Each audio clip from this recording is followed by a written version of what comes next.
And is the USA, where would you say like the biggest market is for golf? So the Northeast in kind of Long Island and up there, metropolitan kind of section of the PGA, that's one of the strongest areas. But when you look at Wisconsin, Chicago, and some of these areas, when it becomes summertime, the per capita, how many people play golf, it's crazy. It's off the charts how many people play golf in those parts of the world. But obviously, Florida is very popular, Scottsdale, and then Southern California. And really, if you look at kind of the hotbeds of where the best talent comes from, there's a lot in the Southeast that comes out that make the PGA Tour, and a lot in Southern California. That's so interesting. I feel like for some reason it has to do a lot to do with being on the coast. You know, you were saying like a lot of these good golf courses, you know, they find a spot, you know, on a hill next to the ocean, you know, with all these great views of the ocean. I think that's maybe that's something that's very attractive to people, just being on the ocean, you know, playing golf and being there and having that tranquil setting. Yeah.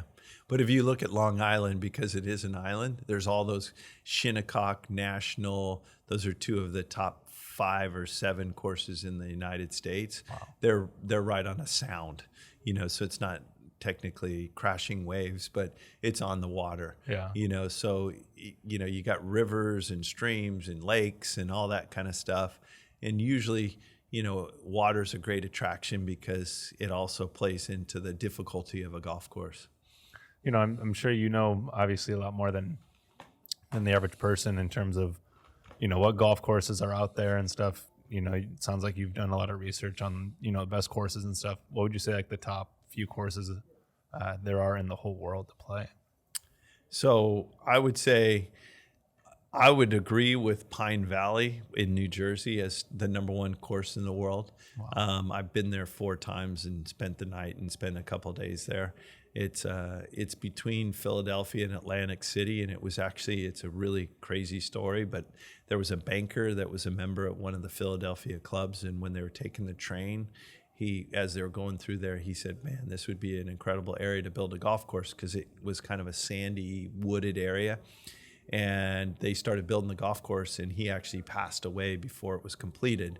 Wow. But he was involved in the design of the course, and it's been basically number 1 in the world ever since. Wow. And so it wasn't like back then, like Alistair McKenzie was one of the most famous architects in golf. He was actually a doctor first. So some of the architects in the early 1900s, you know, you had a profession and then you had a passion for golf and then you became an architect. And, you know, so a lot of those old courses. But, you know, if you go to Long Island and you go to Shinnecock and National Golf Links, that would be kind of its own like traditional kind of core. I would say that has to be placed in kind of the best in the world. But then when you start looking at, you know, places like Pebble Beach, you know, you're going to get more of that kind of ocean kind of feel. You have to kind of put Cypress Point, which is up at Pebble Beach, up in those rankings. These courses that I mentioned in New Zealand, there's some in Australia that are like that are, you know, along the water. So it's really hard because ultimately there's probably 30 courses that you could argue are in the top 10. There's probably only 3 or 4 that you could say are number 1. And some people might argue Augusta is put in there. Augusta is incredible. I've been there to the Masters multiple times, and then I've stayed there twice to play. What's cool about the Masters is how much technology they've used to try to make the Masters a perfect experience every year when the lights come on and the Masters happens for those 4 days. They've invested in underground, you know, suction systems that if it starts raining, they can turn on these blowers and fans and they can dry the golf course out in a hurry. You know, it used to be just one of the greens had that because it was kind of in a shaded area, the 12th hole, the par 3, and then they put it on all 18 greens.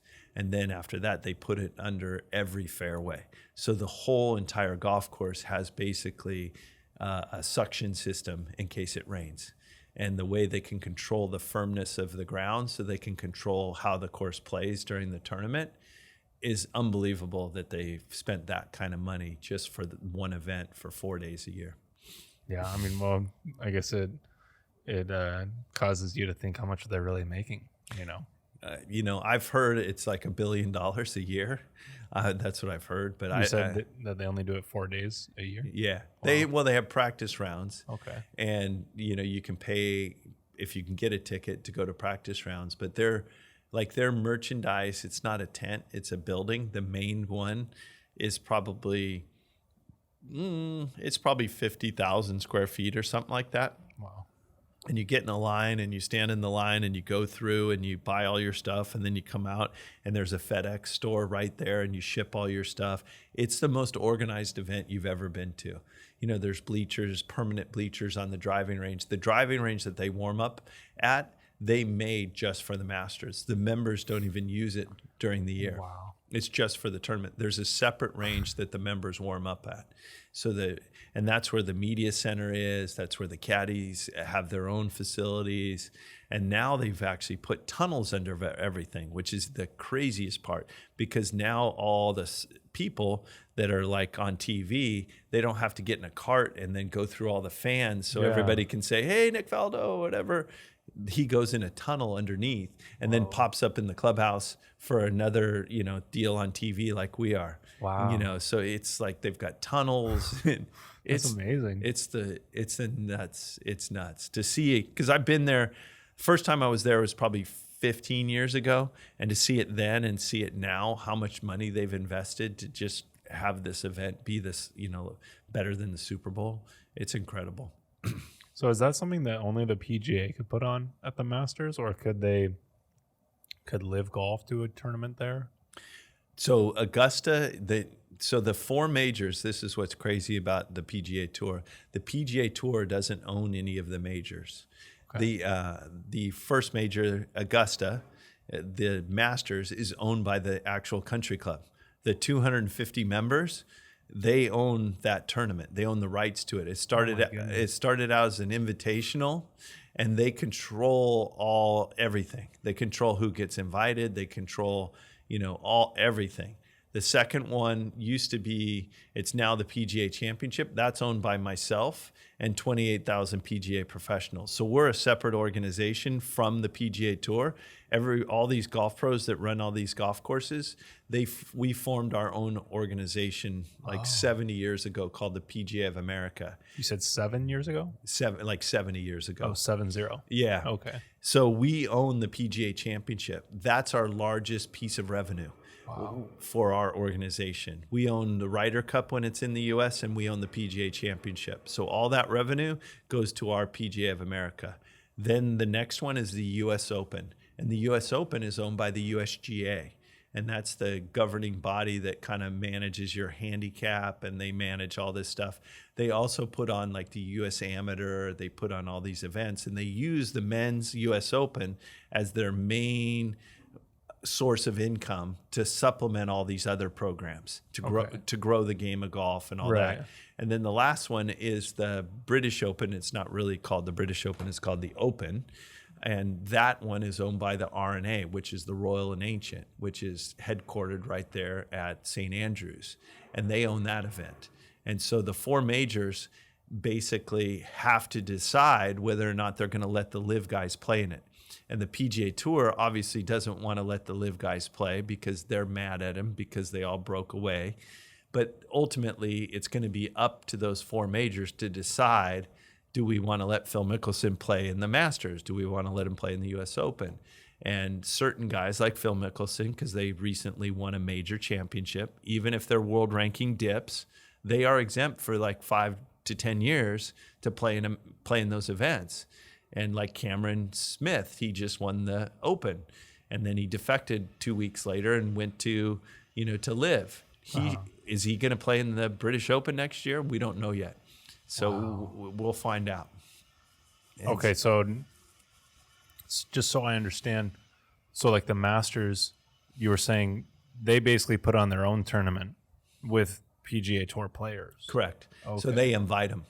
And so one of the criteria is you have to be invited. One of the criteria, if you're not a past winner, if you make the Tour Championship, which is the top 30 players the year before, that gets you in. Well, none of the Live guys did that because they ultimately were banned from playing in the Tour Championship this year. The other criteria is, are you in the top 50 in the world rankings? And that cutoff is January 1st. Well, all the guys that have been playing Live have not been getting world ranking points. So their world ranking points are dropping. But if they're still within the top 50, they're supposed to be invited to the Masters. And then there's exemptions, like if you win the Players Championship or the British or the US Open or, the PGA Championship, those exempt you in as well.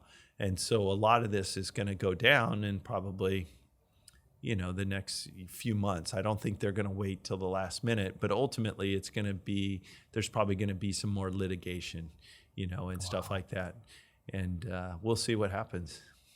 I think they're going to have to let him play in the majors. I don't think they're going to let him play on the PGA Tour again unless Live completely, goes away and it disbands and it becomes not a product anymore. Then the PGA Tour will say, okay, you guys can come back in a year or something like that. But if Live keeps going, I think they've got a good enough case to keep them from playing PGA Tour.